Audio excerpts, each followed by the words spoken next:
Време е да поканя на сцената Росен Янчев. Добър ден. Здравей, как се казваш? Казвам се Росен Йорданов Янчев. От Дупница съм, на 21 години съм. В живота съм оптимистичен човек, гледам винаги оптимистично нещата, защото живота ме е научил така от моето детство, в което съм претърпял прекалено много дискриминация, обиди, нагрубяване, заради това, че съм по-пълен, че съм по-различен от другите деца. Музиката ми дава сила да се справям с неприятностите и лошите моменти.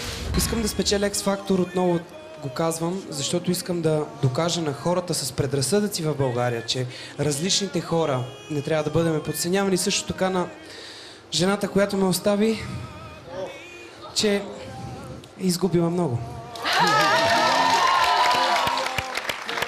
Имах много сериозна връзка, бях много влюбен, която приключи по много жесток начин за мене. Така и не разбрах какво се случи. Официално в ефир обявявам, че съм в търсене на новата си любов. Росен, коя песен избра? Ако има рай на графа. Желаем ти успех.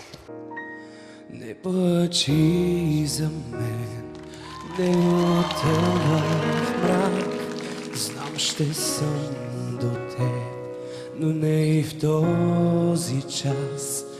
Отградни за мен още час живот. Ще дойде време пак да бъда с тебе аз.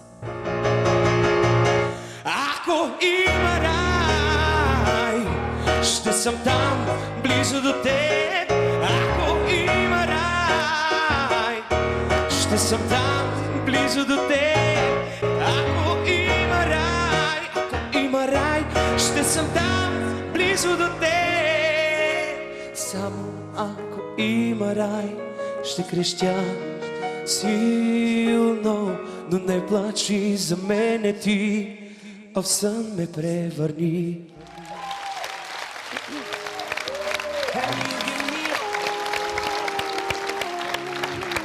Как се казва твоята приятелка?